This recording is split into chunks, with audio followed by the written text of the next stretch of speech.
Matlock or Matlock Bath? Ooh. Definitely Matlock. Matlock Bath, every time. It's just different. Matlock is better because it doesn't pretend to have a seaside. You also have all that really fun seaside stuff in the middle of the country. It's a bit Blackpool, isn't it? It's lovely.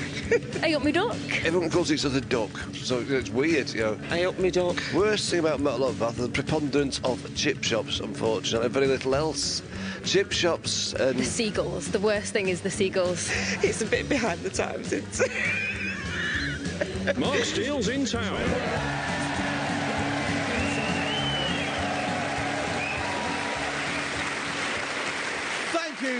Thank you very, very much. Welcome to MarkSteel's in town, which this week comes from the beautiful Derbyshire town of Matlock Bath, a town so secure about its identity it proudly sells itself to tourists as a seaside resort, even though it's 120 miles from the sea.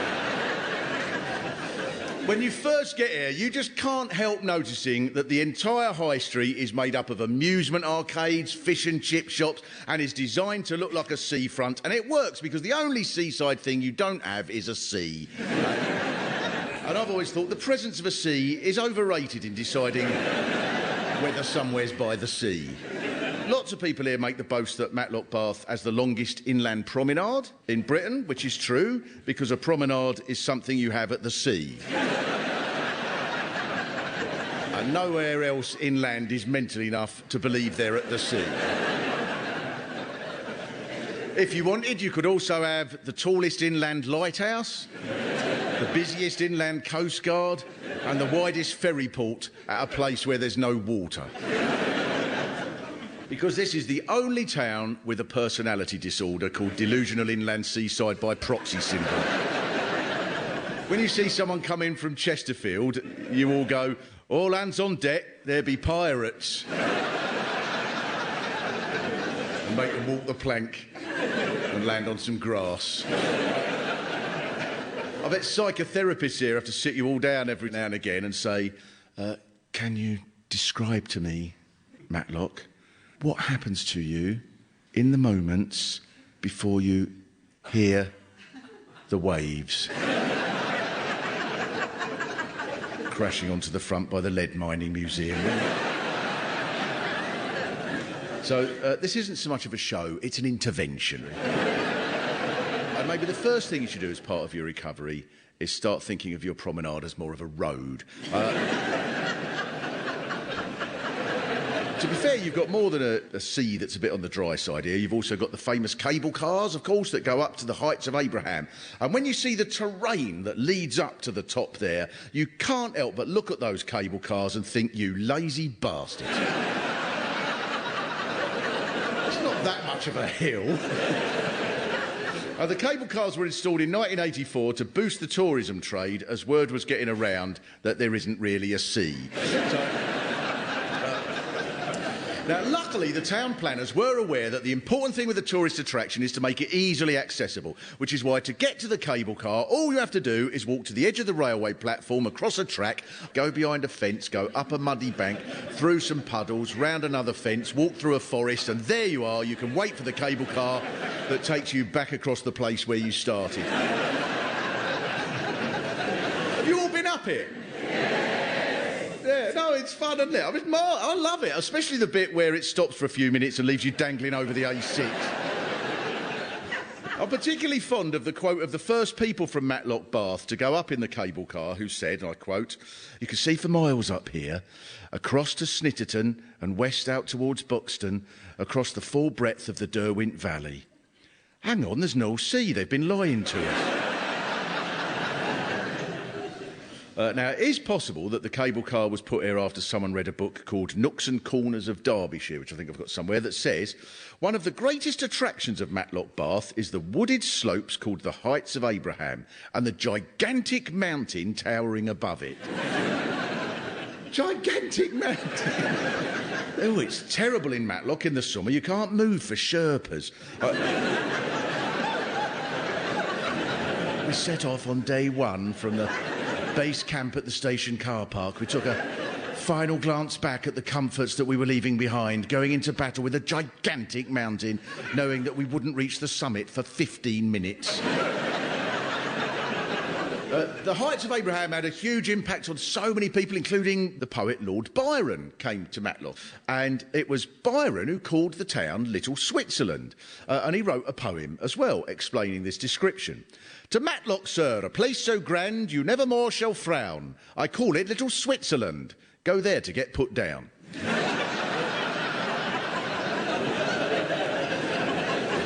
Now, marvellously, not only is there a cable car, but there was a tramway built in the 1890s that just went up the Bank Road, I think it was called at the time, and back, because you don't like walking up a hill, do you? So it was twopence to go up, a penny to come back down. According to the pamphlet called Twopence Up, Penny Down, the tram was slow. You could get off, buy a packet of cigarettes, catch it up and get back on again.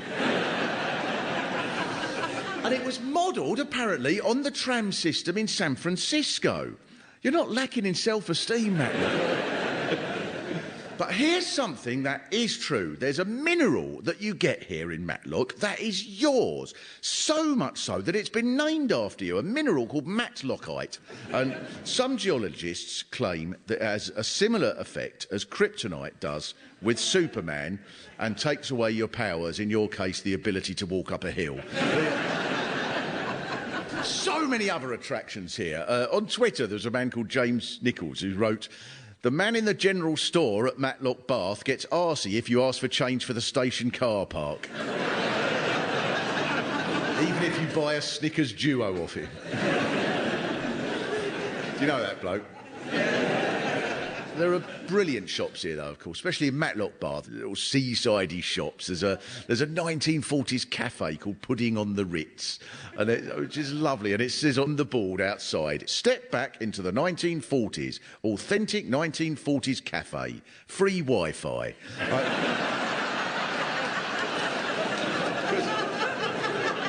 I was hoping to make a cake with some of me powdered egg, and no mistake, but I couldn't get the recipe because the blooming broadband was down. One of the delights of Matlock Bath is, of course, the wonderfully varied cuisine on offer. Now, usually, when you go to a town, you face the disappointment, I think, of finding a fish and chip shop and seeing that the shop next door to the fish and chip shop sells other things, such as clothes or vegetables.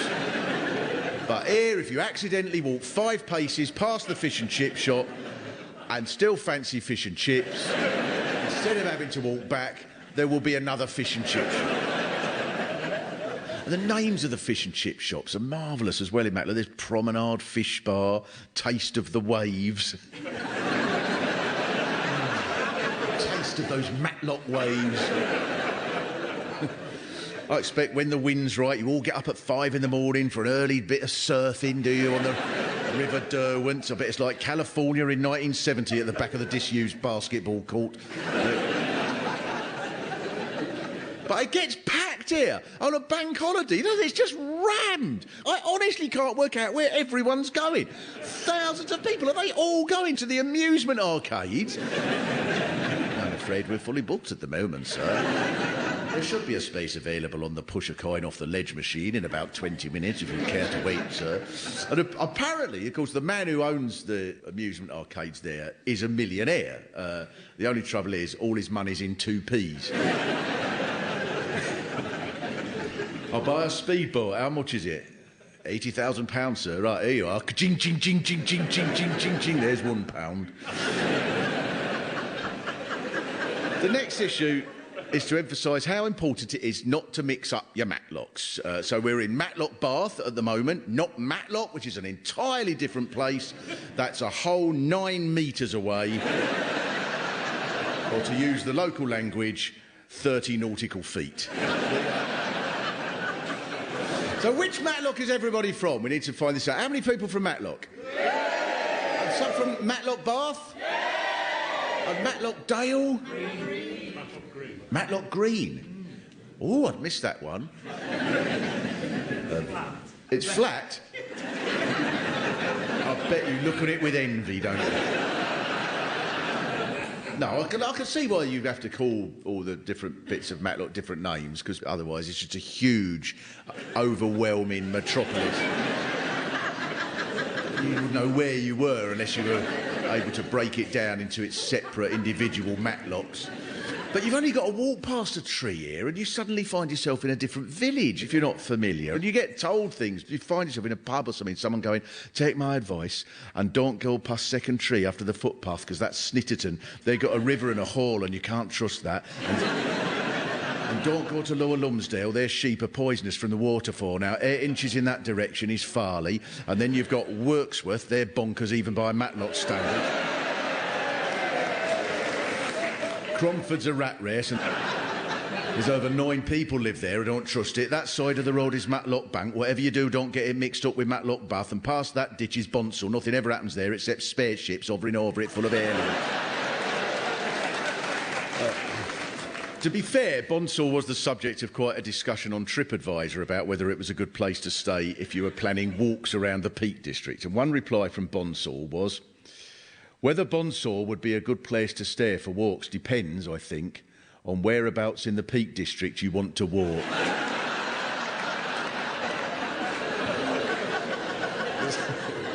That's the way to sell yourself. Hello, we're thinking of stopping in your village of Bonsall. Is it a good spot for walking? It's all right if you want to walk round Bonsall. If you want to walk round Snitterton, you're better off staying in Snitterton. Now, who's from Wirksworth, then? There's a few from Wirksworth. I asked because a man called Anthony. Is Anthony here? Yeah. Oh, hello, Anthony, mate. Because a man called Anthony requested that we do the whole show from Wirksworth, right? And we had this brilliant little exchange. And it did endear me to the place, because to start with, he wrote, we've got Janet Rager lingerie and tape for lawyers' briefs made at Harlem Mill, Ecclesbourne Railway, Adam Bede car sales. And I mean, it's a wonder there haven't been several shows written about Adam Bede car sales of Wirksworth. It went on Carsingham Reservoir, Beauty Spot, Book Festival, a beer festival, Northern Lights Cinema, which is tiny, and an international marmalade festival. So I wrote to say, thanks very much, but we're already doing Matlock. And Anthony replied, you're lost then, as I just won a medal at the International Marmalade Festival. Surprisingly, Anthony didn't mention the National Stone Centre, which I suppose maybe comes just outside your domain, is it? Yeah. The National Stone Centre. Now, I'm not proud of this, but I was honestly really excited about going to the National Stone Centre. Because I thought, where else can you see an array of stones? I thought there'd be like, what's going to be there? There'll be a hexagonal stone and stones that have won the World Skimming Championships. Maybe a replica of the stone that David used to slay Goliath. And you pass all these country houses on the way made entirely of stone. And then you get to the National Stone Centre and it's a prefab building made entirely of plastic.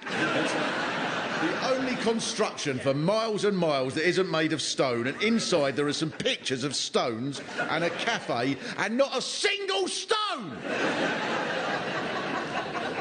Not one in the National Stone Centre! And I said to the woman who works there, I don't mean to be rude, but there are no stones here. And she said, yes, everybody who comes here makes the same complaint. But Bonsall is even more adventurous, as they organise the World Hen Racing Championships. And they organise days, and I promise this is true, where people bet on which part of a field a cow does a dump.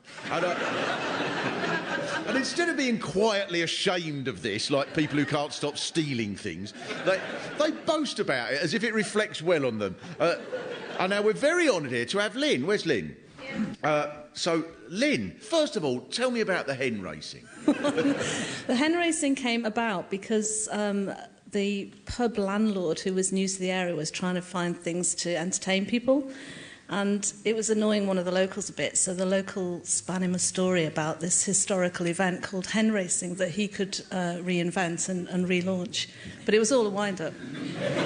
Right, because hens aren't known for their ability to... So he started the hen races, and it's now a global event. Television companies come from all over the world to film the hen races. What, is it like Sky Sports 3 or something? I'm the very first time, and they're all going in different directions. But everyone goes up there and takes part in this then? Yeah, it's a very popular thing. Actually, my friend Trevor's got a really good story about the hen racing. Oh, right. Yeah, lovely. No, I'm the only human being ever to have entered the hen races. Now, this would be... You're not going to get disqualified in retrospect like these people. Well, this was before the international rules were set, so, you know, it was fairly easy for me to enter at this point in time. Yeah. I dressed up as a chicken. The hardest part was finding the red tights, because the colour's essential in these kind of things, you know. Yeah. And I lined up with the hens. Hens aren't good at racing starts, so when you get in the crouching position, right, you've always got a head start. Right. I'm just thinking of how rapidly the property prices are falling.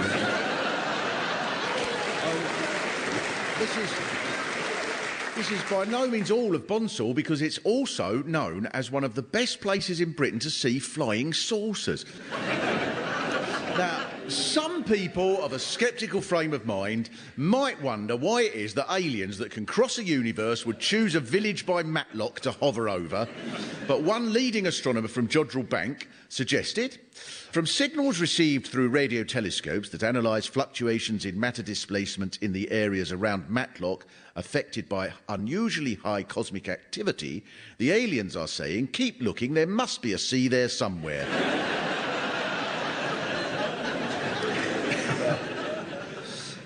Maybe the spacemen go on Aliens Net and ask, like, is Bonsall a good place for our spaceship to hover? It depends where in the Peak District you're thinking of invading. And there's a lot more to Matlock and Matlock Bath than its irrational seaside town image, we know that. It grew as a town originally through its thoroughly rational claim that its water had magical healing properties. The spa here was first discovered in the 1690s. The water in Matlock Bath cured you if you drank it, whereas the water in Matlock Bank only healed you if you bathed in it. And the other natural substance here that made Matlock valuable was, of course, lead. And this is handy because nothing ensures that local water is especially healthy as much as huge dollops of lead fall in it. And so there is a lead museum, which is right in this very building that we're in, and it's fascinating, the lead museum. Not a single bit of lead, of course, but there's a book I've got there called A History of the Matlocks, and it quotes a traveller from 1732 who says, there are no inhabitants in the town except those who dig for lead ore, although one morning I did see a woman naked. She laughed and said, oh, nobody takes notice of this sort of thing here. You're more foxy than you let on, Matlock. Although, to be fair, she probably was on the way to the nudist beach.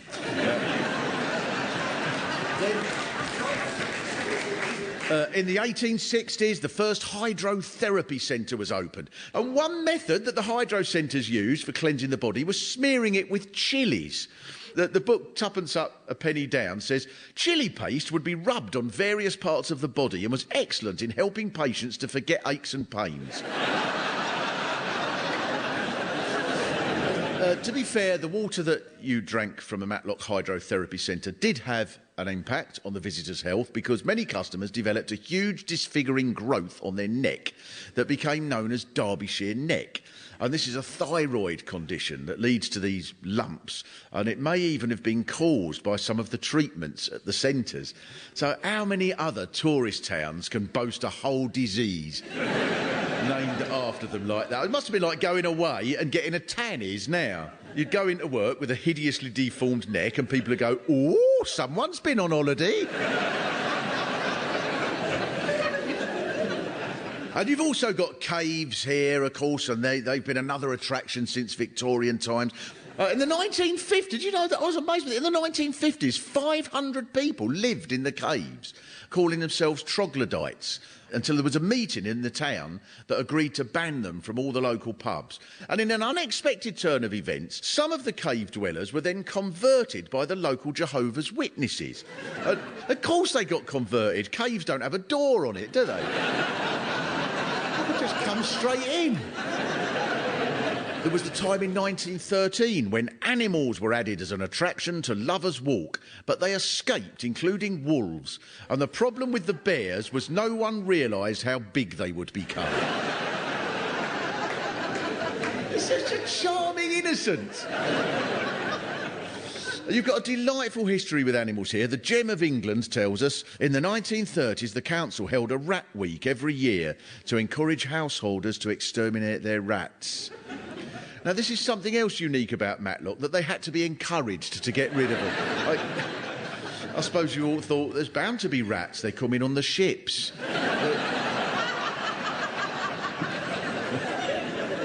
The book goes on to say, I swear it says this did not look good for a health resort.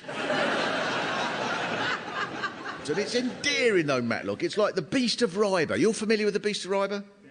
That's supposed to live round here because Smedley, who owned one of the first hydrotherapy centres, had a mansion built on top of the hill at Ribah called Smedley's Folly. And after he died, the mansion was turned into a zoo. And the zoo ran into problems when the cages all broke because no one had anticipated that any of the baby animals would get bigger. After John Smedley died, the zoo was shut down and then there were reports of the beast. And according to Wikipedia, the Beast of Ribah is an alleged wild animal that may live round the hamlet of Ribah near Matlock. Some believe it to be a phantom wild cat, like the Beast of Bodmin, while others contest that it's a fox.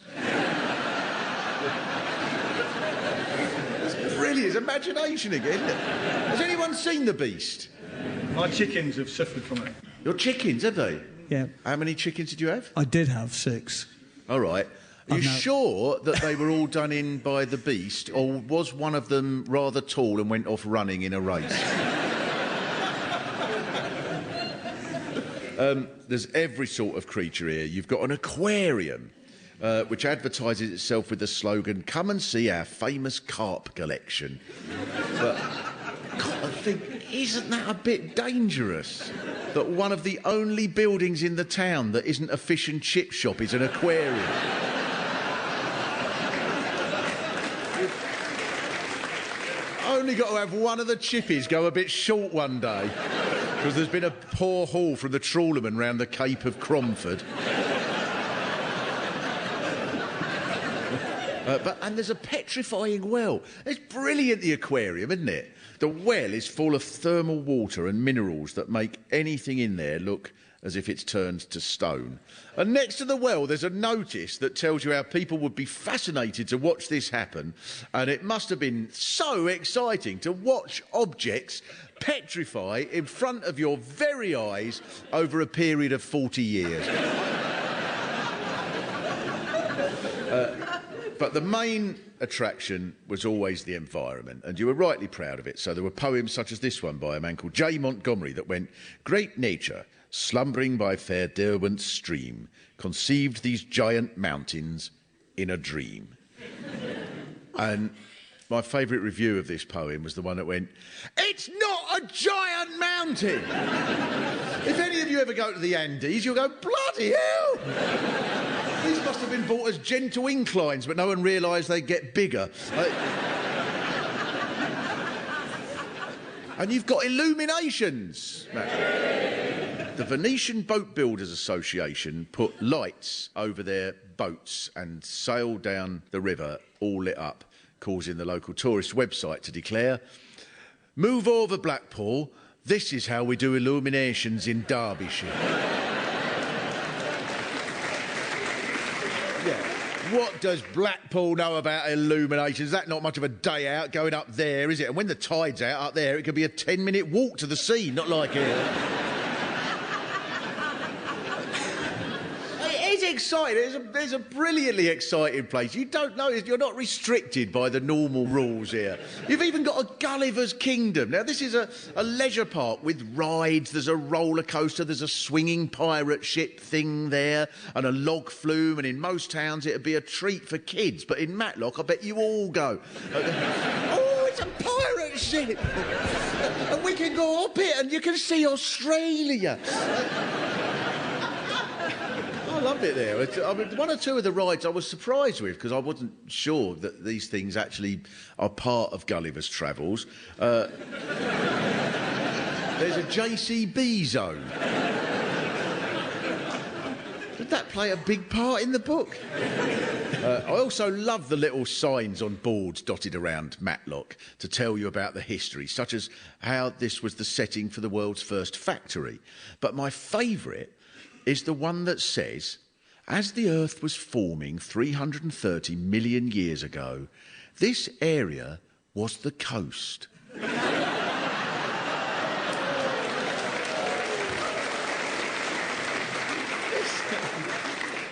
This explains it.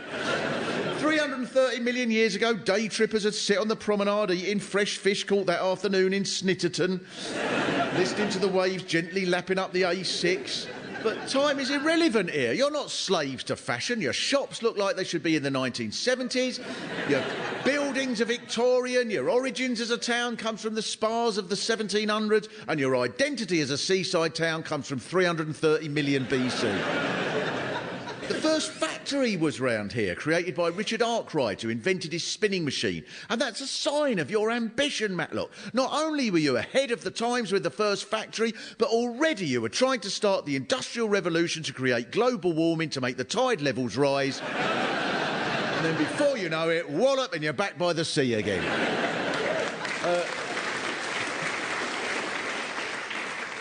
It's a little beacon of childish innocence here. Ooh, let's get in the cable car and look round the caves and pretend we're on a mountain, we've got a sea, and you want to go, yes, Matlock, you have, bless. And I will leave you, Matlock, with the words of someone else who understood the playfulness of your town, because Jonathan Swift, whose famous book Gulliver's Travels has given its name to your leisure park, is said by some to have been inspired, in part at least, by the very town of Matlock. And I'll leave you with this. Thank you very much. Lemuel Gulliver woke amidst the debris of his shipwrecked vessel, pondering where on the globe he might have landed. I've arrived at a stretch of land adjacent to the roughest of seas, he thought. I'm probably in Matlock. Gingerly he removed a dripping sock and placed it on the ground, which was when he heard the voice of a Lilliputian cry, "Good God, it's gigantic." We would surely never be able to climb to the top of that without a cable car. As Gulliver lit a cigarette, the little people surrounded him, screaming, "Such light! It is surely far superior to any illuminations they have at Blackpool."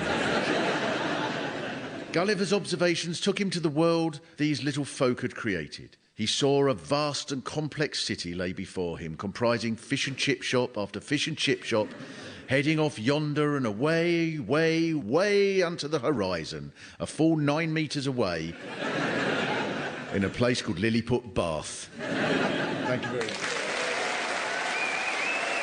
MarkSteel's In Town was written and performed by Mark Steele. With additional material by Pete Sinclair. It was produced in Matlock, Bath by Carl Cooper. It was a BBC Studios production. Thank you very much.